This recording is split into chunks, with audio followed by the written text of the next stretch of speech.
चांदवड तालुक्यात पहिल्यांदा स्वराज्य संघटनेचं ऑफिसचं भव्य उद्घाटन सोहळा पार पडलाय।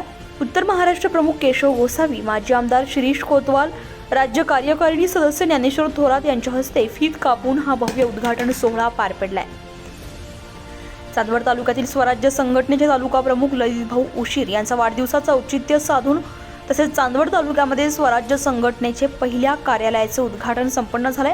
या प्रसंगी माजी आमदार शिरीष कोतवाल, उत्तर महाराष्ट्र प्रमुख केशव गोसावी, राज्य कार्यकारिणी सदस्य ज्ञानेश्वर थोरात, जिल्हा संपर्क प्रमुख उमेश शिंदे, महानगर प्रमुख रोशन भाऊ खैरे, विद्यार्थी आघाडी जिल्हा प्रमुख सागर पवार, आशुतोष भालेराव, विशाल वैद्य, अमोल ढोले तसेच कार्यकर्ते मोठ्या संख्येने उपस्थित होते। यावेळी ललित उशीर यांचा केक कापून या ठिकाणी वाढदिवस साजरा करण्यात आला। या प्रसंगी उत्तर महाराष्ट्र प्रमुख केशव गोसावी काय म्हणाले पाहूयात। आणि आपल्यामध्ये नाना ज्येष्ठ आहेत।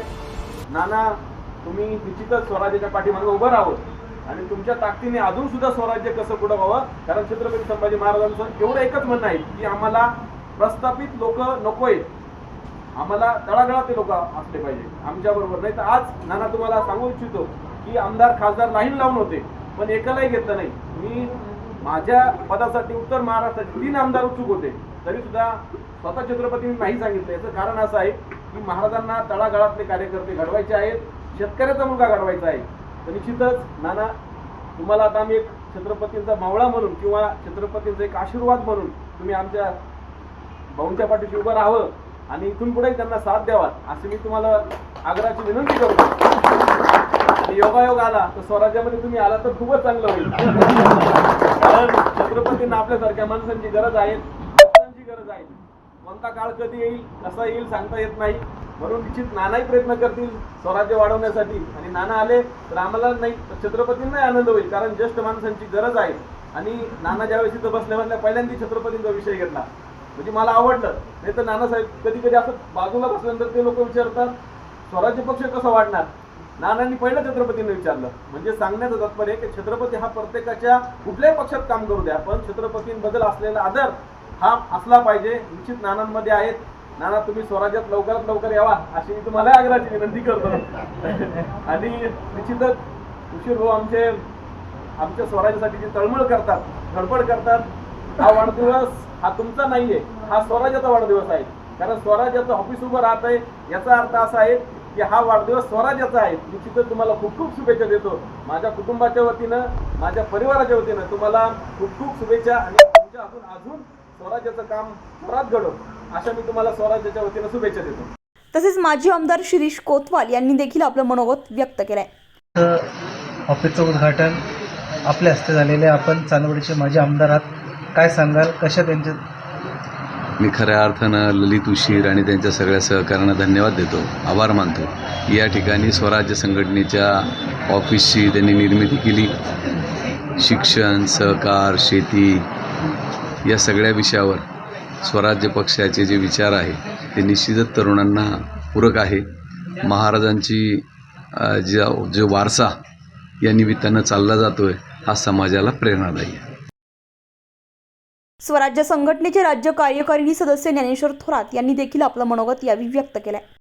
आमचे ललित भाऊ यांचा वाढदिवस त्यांनी त्याच दिवशी छत्रपती संभाजीराजे स्वराज्य पक्षाचा संपर्क कार्यालयाचं उद्घाटन या ठिकाणी ठेवलेलं असून त्यांचा मी आभार मानतो की तुम्ही वाढदिवसाच्या निमित्ताने आपल्या स्वराज्य पक्षाच्या ऑफिसचं चांगलं मेन रोड हवेच्या ऑफिस टाकून गोरगरीब जनतेची काय अडीअडचण असेल, कोणाचे काही प्रॉब्लेम असतील ते तुम्ही सोडवण्याचं काम करावं, जेणेकरून शेतकरी असतील, शिक्षणाचे विषय असतील, त्याच्यानंतर आरोग्य असेल। आता आपण बघतोय महाराष्ट्रामध्ये सगळे प्रश्न प्रलंबित आहेत आणि लोक फक्त आपल्या राजकारणाकडे लक्ष देत आहेत, कोण कसा मोठं होईल, कोणाला कसं आपल्याला मतदारसंघ टिकवता येईल त्याच्यावरती उलट काहीतरी भाष्य करून आपला पुढे भागण्याचं काम करत आहे। पण आमचा एक छत्रपतींचा निष्ठावान मावळा ललित भाऊ उशीर यांनी दाखवून दिलं की पहिले आपले रोजीरोटी म्हणून त्यांनी एवढं भव्य दिव्य असं सौम्य ऑटोमोबाईल हा व्यवसाय त्यांनी टाकला आणि या तालुक्यात त्यांचं चांगल्या पद्धतीने चांगला जम बसलेला आहे। त्यांच्या कामाची क्वालिटी चांगली असल्यामुळे त्यांचा ऑटोमोबाईलचा सुद्धा व्यवसाय चांगला आहे।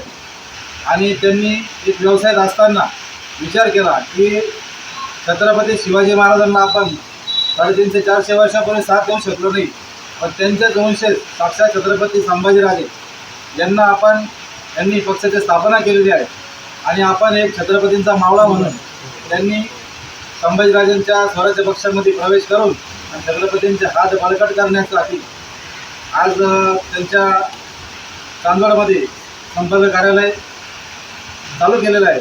तरी मी एक पक्षाचा वरिष्ठ पदाधिकारी म्हणून सर्वांना सांगतो, काही अडीअडचण असेल तुमच्या सगळ्यांच्या त्याच्या तुम्ही ललित भाऊंना सांगा. काही कोणाच्या गोरगरिबांचं काही अडीअडचणी असतील तर आपण ते सोडवण्याचं काम करू. लोकांना राजकारण करायचं त्यांना करू द्या, आपण समाजकारण करू. ही छत्रपतींची शिकवण आहे आणि या निमित्त मी छत्रपती संभाजीराजांकडनं स्वराज्य पक्षाकडनं ललित भाऊ विषय यांना वाढदिवसाच्या शुभेच्छा देतो. आई तुळजाभवानी त्यांना उदंड असं आयुष्य देव आणि त्यांच्या हातून चांगली गोरगरिबांची सेवा हो एवढंच विनंती करतो.